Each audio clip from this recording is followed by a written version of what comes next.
Hi, and welcome to Animalia the Podcast. Thank you so much for tuning in. Remember to check out the website animaliathepod.com for new episodes, archived episodes, and much more. Search and subscribe to Animalia the Pod on your favorite podcast platform, iTunes, Spotify, SoundCloud, or YouTube for new episodes. You should also like and follow Animalia the Pod on Facebook and Instagram. And if you'd like to appear on the podcast, send an email to animaliathepod@gmail.com. This week on Animalia, we talk about animal rescue with a woman who's doing it all. She's from San Fernando and has been rescuing animals from a tender age. She's the founder of Helping Paws Society, while also taking care of strays in her neighborhood and a colony of cats at the Caroni Bird Sanctuary. She's the mother of 3 little humans and about 30 cats and 5 dogs. Please welcome to Animalia, Michelle Mahabir.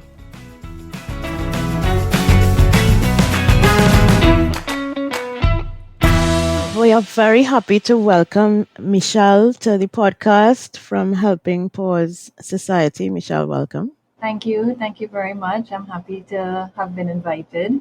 Great to have you. Could you start by telling me a little bit about your life growing up with animals and what would have encouraged you to enjoy being around and taking care of animals? Okay, well, as far back as I can remember, since I was about 4 years old, I've always had some sort of animal in my life. I believe it started off with a cat.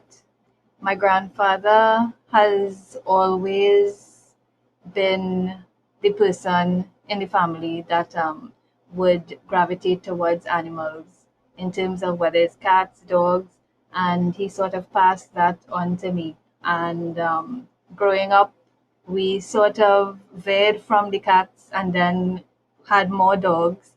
And I guess it sort of made full circle now because right now we have more cats than dogs.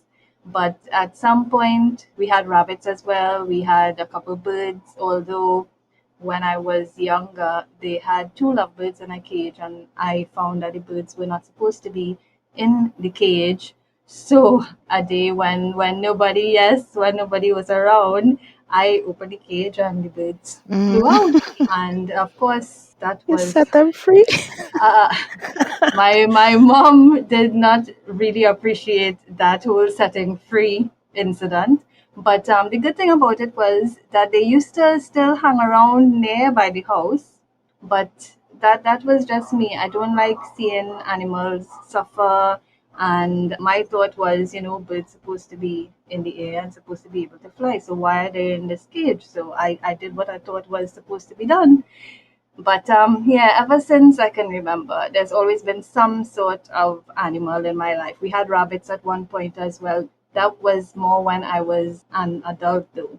But rabbits, although they are very cute and cuddly and nice to have, from my experience, they're not very hardy in terms of if they get afflicted with something. Most times, unfortunately, they may not make it out after they get sick. They're high maintenance in that way. Yeah. Well, any animal, but rabbits in particular, I found that with them. We had a few that, they lived a good few years, like maybe 4 or 5 years. But when compared with other animals, like, your dogs, your cats, they would tend to live longer lives than that particular species. Right. So you say your rescuing started from early on, especially with the birds. And how many pets do you have currently in your home? Currently, about 30 rescue cats. 30? And yes.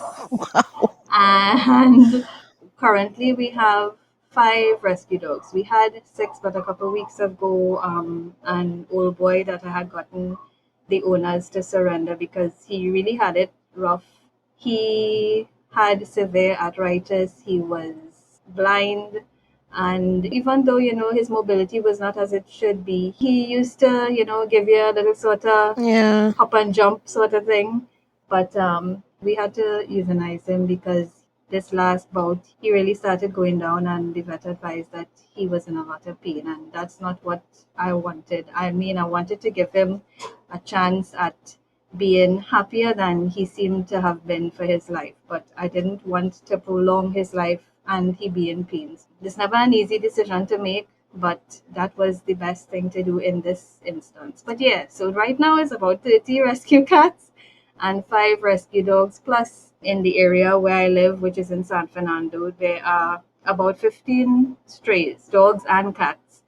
And it has seemed that they have spread the word that there's this lady that helps animals, because I started off with maybe about 3 dogs I saw and about 3 cats, and now, well, it's reached to about 15, and they will venture up at different times in the day for their food, and then get their little pets and whatnot and go back. I'm not even sure, to be quite honest, if it is that they are owned and the owners just let them roam and then they come back, because I've been inquiring to try and find out, because some of them look in really good condition, but nobody seems to know. So I just do what I can do in terms of make sure that at least I know once or twice for the day they have gotten something to sustain them.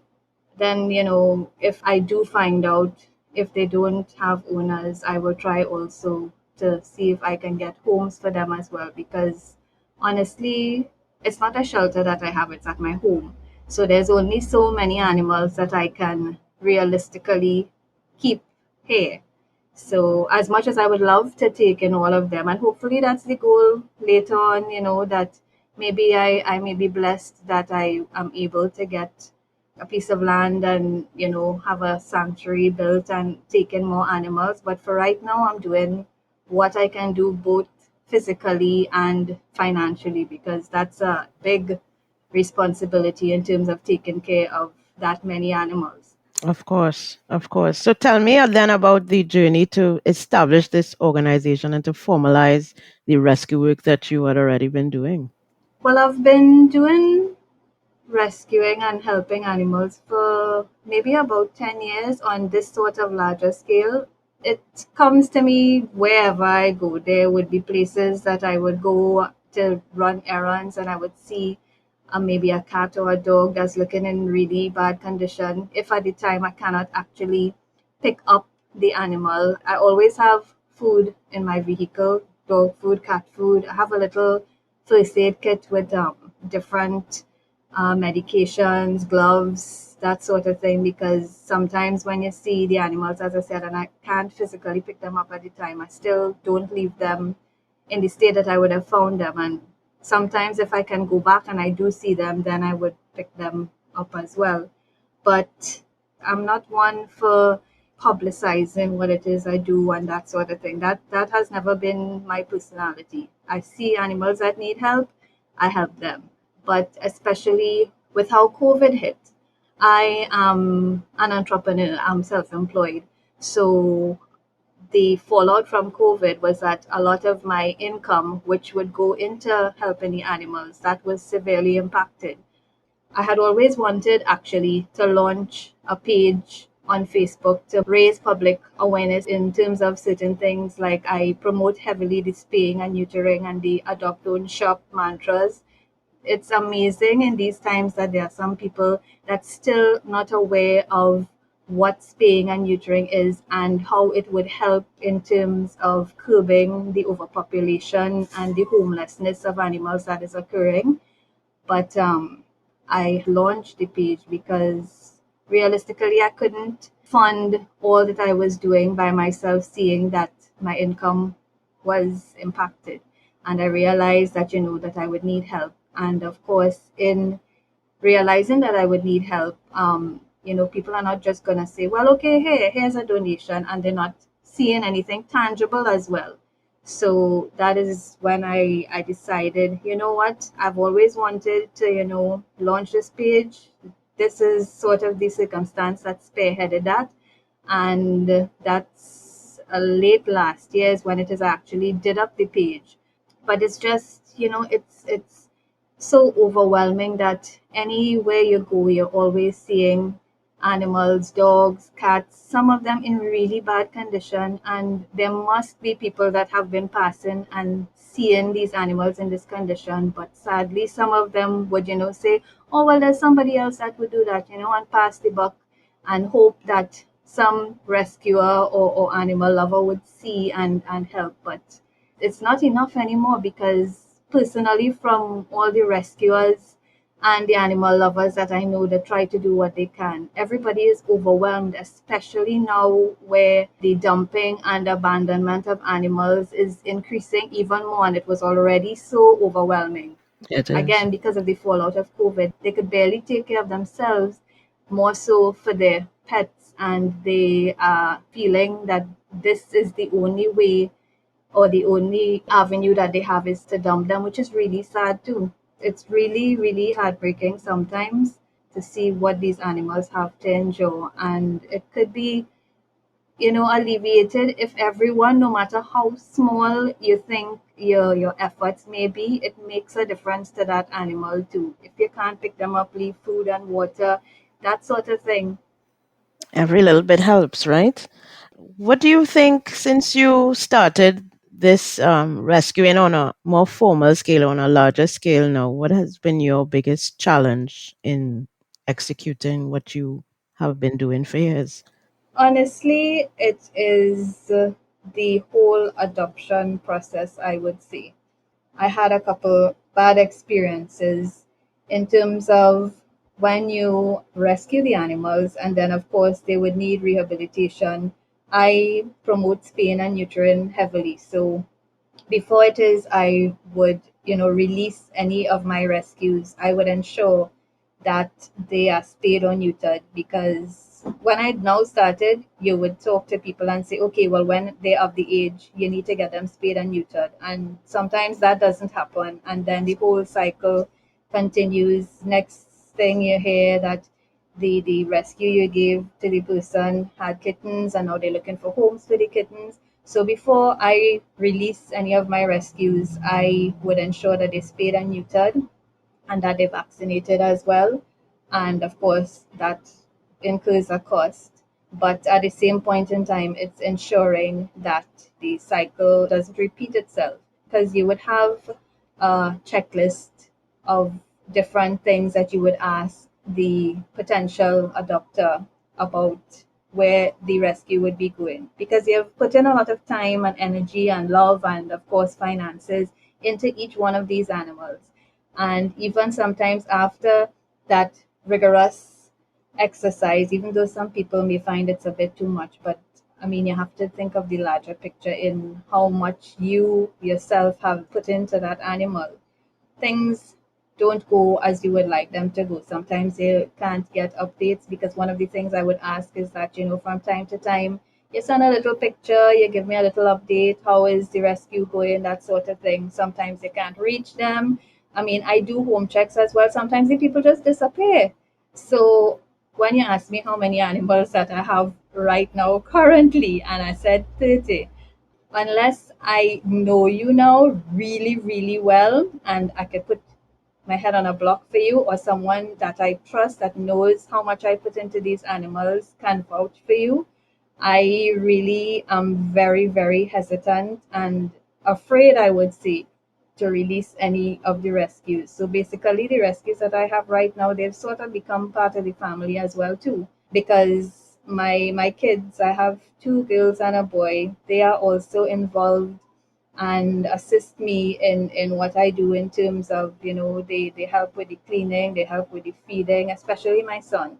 So it's like a family affair, because it's a lot of work. And I mean, even though I majorly do the majority of it, it's always nice to instill in the children from early o'clock having a pet and the responsibilities. It helps to creating them as a better all-round person. Yeah, yep, making good citizens. What is one thing or series of things that you've learned or continue to learn about animal welfare and rescuing in Trinidad and Tobago as you have gone along?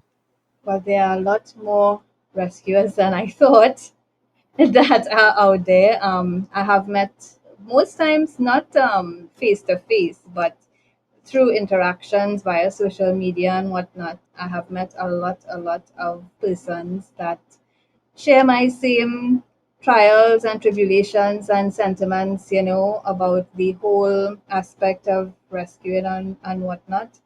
But one of the things that I have learned as well is we need a lot more education in terms of where animals are concerned, with regards to the spaying and neutering.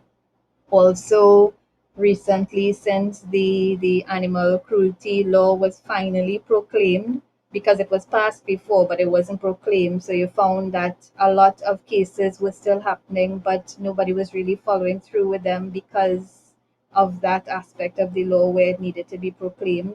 Because things that people would think that are not cruel, for example, like chaining up a dog 24/7, or you think that okay, the dog has a kennel to go into, but you need to realize as well that just having some sort of structure for the animal to be in, that doesn't mean that that's all well and good and it's done there, because sometimes some of those structures are more ovens than them standing up in the hot sun outside. That in itself is cruelty as well too. So education as a whole is one of the things that I find that I've learned that a lot of people are not familiar with, and don't truly understand sometimes that the cute phase of when you get a little puppy, and everybody is all in the moment of getting that little puppy becomes a bigger dog. Even though they may not be as cute as you would have gotten it, they are still alive and they still need to be treated in a certain manner. And it's a responsibility. So you have to look at the big picture of not just gifting maybe a child a puppy for Christmas or their birthday, but you have to look at the whole aspect of the responsibilities, and that dog is going to be with you for years and years to come. So it's not something that you take lightly. Yep, exactly. And I mean, the topic of education has come up almost every episode that I've done of Animalia. Everybody thinks that education needs to happen, but what do you think? How do you think it should be delivered? Who needs to take responsibility for that? Because it may seem like a daunting task to make sure that everybody who owns a pet knows how to take care of it. But from your perspective, who do you think needs to take responsibility for that aspect of animal welfare? I think it's a collaborative effort in terms of, firstly, we are in the age when we have so much more information at our fingertips. A pet owner has to take the initiative and, do your own research as well too. So I think the onus is on the particular pet owner. And then in addition to that, I know at one point they had some sort of program where they used to go to different schools and whatnot. They used to go and I believe carrying one of their animals as well too, and educate the children, speak to the children about different things. But that would be in terms of the children, but you also have to take into account the adults would be the ones in charge of the children, and it's the adults that seem in a lot of cases to be lacking that know-how as well too. I think that besides the animal welfare groups and rescuers, something needs to be put in place in terms of, I don't know, the government maybe implementing some sort of program as well in different workplaces to reach the adults, or something on media. You have social media, you have so many different means of getting that across, but on the whole, in terms of animal welfare and treatment and different initiatives, I think the government as well should focus a little bit more on that as well, because it is important. Agreed. And I actually, I think if the responsibility for animal welfare was sort of divested on a more local level, so that you implement animal control units in each corporation. That is something that I had proposed, actually. I think that would be a more manageable way of treating with the issue on a local level, a community level. And it will also tie into whatever legislation is passed and proclaimed, so that you have people working on a local level who can reach out to people in communities where they are and give them the assistance that they need, you know? Yes, yes, that's a good idea. Yes. What is one thing or one or more than one thing that you wish you knew before you got started on this journey? It's how overwhelming it would be. I know that there have always been animals that need assistance and are in bad situations, but I never imagined that it would be so many. There are times that my WhatsApp, my Facebook Messenger, and my personal page, the Helping Paws inbox as well. People calling, they have these strays or their own dog that had puppies and they don't want the puppies, what to do with it if I could help. It's being, inundated by all these calls and messages. And I mean, I'm one person, there's only so much I can do, as well as there's only so much finances that I have to, and a place to house them as well. That is what I don't have as well. I never knew how overwhelming it would be. Sometimes when people message and all I can tell them is, I really, really am at my limit. The most that I can maybe do is send me the pictures, send me the information. I can try and share it on the numerous groups that I'm in to raise more awareness and see if that can help. But it is heartbreaking. There have been many times where it is I have had different instances where I literally break down because I can't do any more than I'm already doing right now. And these are creatures that we are supposed to be their voice. And I can't understand sometimes how people can be so cruel to animals that only really look to you for a little bit of love and comfort and care. That as well is beyond me. I didn't know that sadly there are so many unfeeling humans then that just look at them as animals that have no soul and have no feelings. And they do have feelings, and that is something that people need to understand as well too. They may not be able to communicate it via words, but they do have feelings as well. They do, indeed. Well, as you talk about the overwhelming nature of what you do you have a self-care routine? How do you detach yourself from these very overpowering emotions and take care of your own mental health and your family's mental health? Well, to be quite honest, I have always sort of gravitated to animals as well in times when they have been trying for me. So the animals sort of are my therapy. Right. So in times like that, I would go downstairs or, go outside, and whoever, they're very loving. And I mean, you are a pet owner as well, you would know that Yes, they yes. tend to know when something is up with you, and you will see that they will be a different way. They're trying to console you, that sort of Yes, that's thing. very true. I basically look to them. My schedule is so, so very hectic because besides the rescuing, I'm a single mother of three. And then I teach, and I also manage a party rental business, Trini Mascots Rental, and I manage a soca artist as well by the name of G Boy. Okay.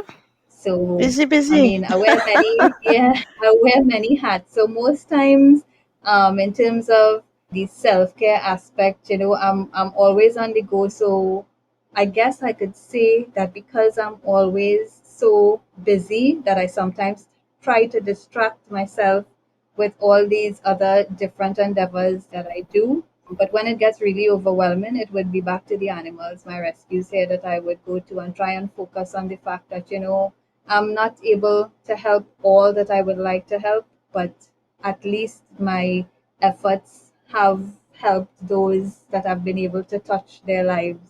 So it makes a difference and it makes it a little bit easier. Gotcha. As we wrap up, is there anything else, or what is one thing that you wish every pet owner would know, and or any issue that you really think needs urgent attention by the government with regard to animal welfare? I think that the government should implement some sort of spay and neuter drives. I think if the government were to be able to fund something on that larger scale, that would make it more accessible for people, especially in these times now where, it is even more difficult than before. And in terms of the pet owners, that from the get-go need to realize that having a pet is like having a child. Basically, you have to ensure that your child is taken care of. If you can't take care of the child, I would hope that you wouldn't just go and discard your child. But that is what is happening in some cases with pet owners and their pets. And they need to realize that the spaying and neutering plays a big part in helping curb that overpopulation and that homelessness, because that is one of the major things I would think that leads to so many animals being abandoned and being on the streets and having to fend for themselves. And in terms of, again, education, I always like to promote the adopt don't shop, because going hand in hand with the spaying and neutering, because of the fact that it doesn't have enough persons that may be educated about that, or enough spay and neuter drives that people can access it. Obviously, they will have a larger number of animals that need homes, and if you adopt them and you don't shop, then obviously you will be providing a chance for one of those animals that didn't have a place to rest their head too. That's like something as well in terms of the cats in the bird sanctuary, because I'm also in a group, Kitty Haven Sanctuary, that is trying to spay and neuter and rehome cats in the bird sanctuary. This is a problem that has existed years and years, because back in maybe 2018, I used to go and feed the animals there, and there's like hundreds of cats. And the reason that there's so many cats is, yes, because they are reproducing. But how did the cats reach there? It's because humans went and abandoned them there. And normal animal instinct, they will reproduce. And that is how the numbers keep on climbing. And then in 2019, I'm not sure if you would have remembered when they had the mass poisoning up there. I mean, I was devastated, because some of those same cats, again, they still need to eat. They're still living creatures. So there were ones that were more friendly that I would have befriended and gotten, accustomed to and attached to. And then hearing the mass poison and you're seeing all of them strewn all over the place dead, it was horrible. And I mean, that is not the way to correct the issue. The issue is the dumping and implementing things where you're not able to go and dump there, because there, as far as I am aware, has no sort of surveillance or anything. And people know that there are people that feed in the cats. So everybody just figures, well, okay, they're getting fed, so the ones that I don't want, I can dump here. And that's not fair, because it is a big undertaking to, one, feed the number of cats that are there, and then, of course, to spay and neuter them. And even when you spay and neuter them now, there aren't enough people that would be able to take them into their homes. Correct. And leaving them there is not an option necessarily, because they have to survive. They're being destructive to the wildlife in that area as well. They have the friendly ones that you would find more outgoing and to the areas where people would normally be. But then they would have the feral ones that would not come and feed. They would go and look for their own food. And that is the problem that they were having there. But again, that is natural instinct too. But it all boils down to the fact that if there was some way that we could monitor and curb and deter people from going and dumping the animals there. Because it's not only cats too. Within recency, there have been a couple dogs. I believe before I used to go, it used to have more dogs than cats, and now it's more cats than dogs. But that is a very big problem and big undertaking as well too, to try and correct that whole situation that has been there for years and years. Yep. Yep, it is. And Again, it's civic minded and conscious citizens coming together to assist that really makes the difference. And it's just a matter of those citizens being supported in their efforts. And I hope that people who listen to this podcast will, have a better understanding of what's happening there and lend support if they can. So, in that vein, can you share any information about your organization and how people can help? Okay, well, in terms of my personal cause, which is the Helping Paws Society TT, we have a page now on Facebook. We have one on Instagram, same Helping Paws Society TT. Or you can reach out to me on WhatsApp, 362-7454. In terms of any assistance that you can give. Normally, every week, it's about $800 I would spend in food. I purchase food from PriceMart. Normally, 2 bags of cat chow, 2 bags of puppy chow. The mastiff that I recently rescued from Tortuga as well. She will be coming here to be rehabilitated as well. So that will be an additional source of food that I will have to get for her because she will not be able to eat the same thing as the others because of her size and whatnot. And it's a lot. So, anybody willing to reach out and donate, it doesn't have to be monetary. I'm in the process of registering Helping Poor Society TT as well to make it more official. So, that is a work in progress. And also with regards to what I just mentioned with the cats in the bird sanctuary, the group that I'm a member of, the Kitty Haven Sanctuary, we are also on Facebook. So if you want to assist in terms of any food for them as well, we use the same member selection catch-out. You could always reach out on Facebook to that group, Kitty Haven Sanctuary.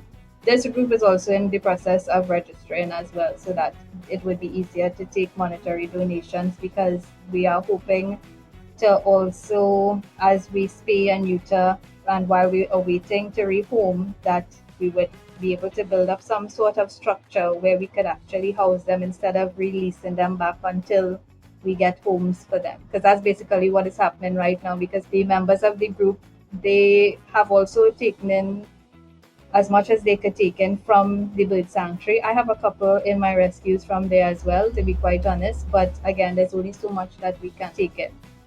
Okay, perfect. Michelle, thank you so much for speaking with us. Okay, thank you very much, Natasha. It's my pleasure. Thank you so much. I know you're a busy lady as well too. So I'm glad we finally got the time to meet and have this conversation. Of the numerous cats rescued from the Caroni Bird Sanctuary, there's one kitten that desperately needs a loving home. So here's Michelle's Rescue Me. She's a calico. She's very, very loving and has the cutest pink nose ever. She is one of the cats from the most recent ones that we spayed that we would be looking for a home for her. My commentary this week will be brief and is merely to reinforce everything Michelle said about the selfless act of animal rescue. So many citizens like Michelle have dedicated their lives to making the world a safer place for animals, but receive little of the support and resources they need to do it efficiently. In my view, this is because of the almost complete absence of a regulated animal welfare system in Trinidad and Tobago. Various pieces of legislation on animal cruelty that should be the pillars supporting such a system therefore exist in a vacuum. If the humans responsible for the care and protection of animals, whether domestic, farm, or wild, were obligated to comply with law that acknowledged the sentience of all animals, we would be in a better place. If humans were monitored and held accountable by the agencies overseeing animal guardianship, we would be in a better place. If the services supporting animal health were more accessible, we would be in a better place. And if there was more widespread education about animal welfare, we would be in a better place. Despite the fact that none of these structures exist, rescuers will continue to do their important work. I can only hope that this podcast, as an advocacy tool, serves to illuminate the thankless effort of all rescuers and influence the change we all want to see. We're meant for something bigger than this. Don't ever try to dismiss yourself, 'cause you don't have to.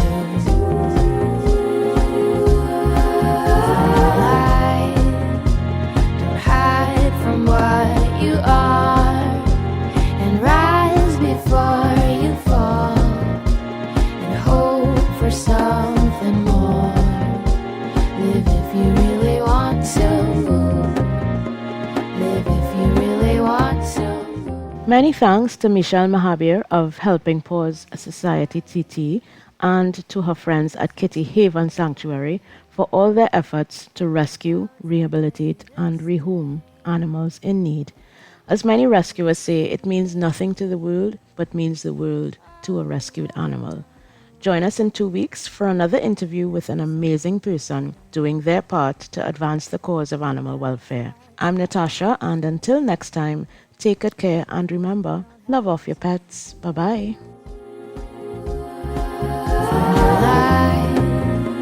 Don't hide from what you are.